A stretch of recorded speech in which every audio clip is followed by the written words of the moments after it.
Pada masa Rasulullah, di Madinah tinggallah seorang pemuda bernama Zulebit. Dikenal sebagai pemuda yang baik di kalangan para sahabat. Juga dalam hal ibadahnya termasuk orang yang rajin dan taat. Dari sudut ekonomi dan finansial, ia pun tergolong berkecukupan. Sebagai seorang yang telah dianggap mampu, ia hendak melaksanakan sunnah Rasul yaitu menikah. Beberapa kali ia meminang gadis di kota itu, namun selalu ditolak oleh pihak orang tua ataupun sang gadis dengan berbagai alasan. Akhirnya pada suatu pagi, ia menumpahkan kegalauan tersebut kepada sahabat yang dekat dengan Rasulullah. Coba engkau temui langsung baginda Nabi, semoga engkau mendapatkan jalan keluar yang terbaik bagimu, nasihat mereka. Zulebit kemudian mengutarakan isi hatinya kepada baginda Nabi. Sambil tersenyum beliau berkata, maukah engkau saya nikahkan dengan putri si Fulan?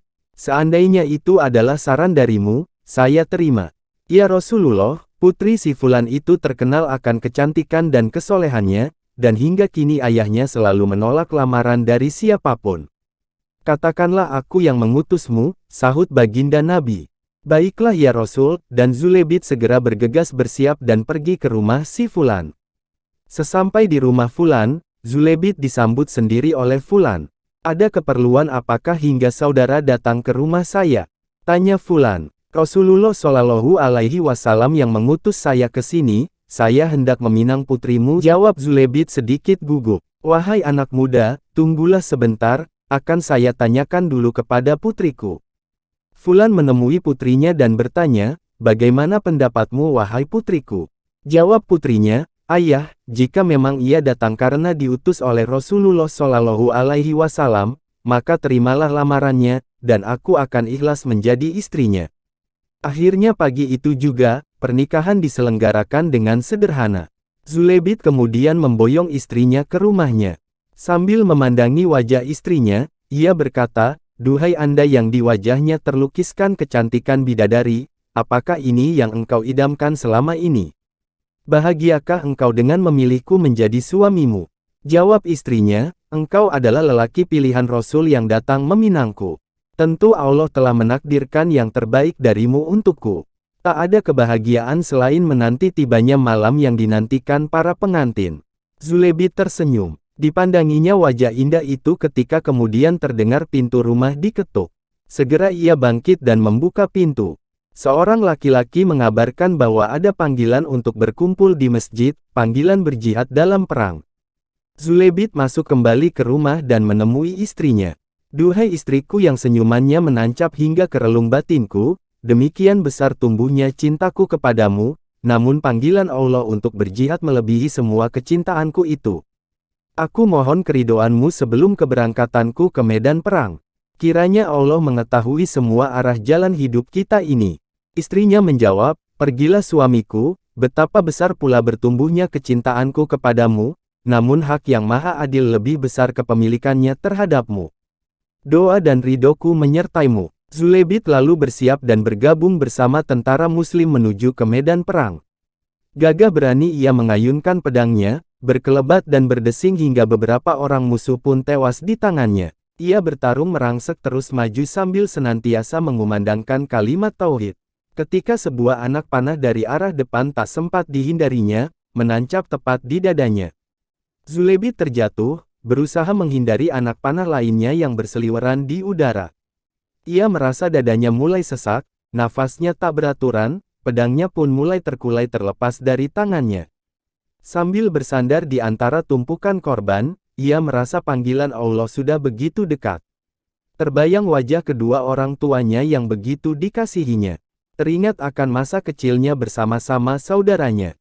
Berlari-larian bersama teman sepermainannya.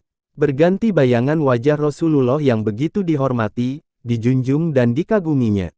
Hingga akhirnya bayangan rupawan istrinya. Istrinya yang baru dinikahinya pagi tadi. Senyum yang begitu manis menyertainya tatkala ia berpamitan. Wajah cantik itu demikian sejuk memandangnya sambil mendoakannya. Detik demi detik, syahadat pun terucapkan dari bibir Zulebit. Perlahan-lahan matanya mulai memejam, senyum menghiasinya. Zulebit pergi menghadap Ilahi, gugur sebagai syuhada. Rasulullah dan para sahabat mengumpulkan syuhada yang gugur dalam perang. Di antara para mujahid tersebut terdapatlah tubuh Zulebit yang tengah bersandar di tumpukan mayat musuh. Akhirnya dikuburkanlah jenazah Zulebit di suatu tempat, berdampingan dengan para syuhada lain, tanpa dimandikan dan tanpa dikafankan. Tanah terakhir pun ditutupkan ke atas makam Zulebit. Rasulullah terpekur di samping pusara tersebut. Para sahabat terdiam membisu. Sejenak kemudian terdengar suara Rasulullah seperti menahan isak tangis. Air mata berlinang di dari pelupuk mata beliau, lalu beberapa waktu kemudian beliau seolah-olah menengadah ke atas sambil tersenyum. Wajah beliau berubah menjadi cerah. Belum hilang keheranan sahabat, tiba-tiba Rasulullah menolehkan pandangannya ke samping seraya menutupkan tangan menghalangi arah pandangan mata beliau. Akhirnya keadaan kembali seperti semula. Para sahabat lalu bertanya-tanya, ada apa dengan Rasulullah? Wahai Rasulullah, mengapa di pusara Zulebit engkau menangis? Jawab Rasul, aku menangis karena mengingat Zulebit. Zulebit, pagi tadi engakku datang kepadaku minta restuku untuk menikah dan engkau pun menikah hari ini juga. Ini hari bahagia, seharusnya saat ini engkau sedang menantikan malam zafaf, malam yang ditunggu oleh para pengantin. Lalu mengapa kemudian engkau menengadah dan tersenyum? Tanya sahabat lagi. Aku menengadah karena kulihat beberapa bidadari turun dari langit dan udara menjadi wangi semerbak dan aku tersenyum karena mereka datang hendak menjemput Zulebit, jawab Rasulullah. Dan lalu mengapa kemudian engkau memalingkan pandangannya dan menoleh ke samping? Tanya mereka lagi. Aku mengalihkan pandangan menghindar karena sebelumnya kulihat, saking banyaknya bidadari yang menjemput Zulebit, beberapa di antaranya berebut memegangi tangan dan kaki Zulebit. Hingga dari salah satu gaun dari bidadari tersebut ada yang sedikit tersingkap betisnya.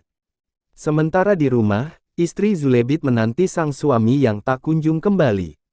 Ketika terdengar kabar suaminya telah menghadap sang ilahi Rabi, malam menjelang, terlelap ia, sejenak berada dalam keadaan setengah mimpi dan nyata. Lamat-lamat ia seperti melihat Zulebit datang dari kejauhan tersenyum, namun wajahnya menyiratkan kesedihan pula.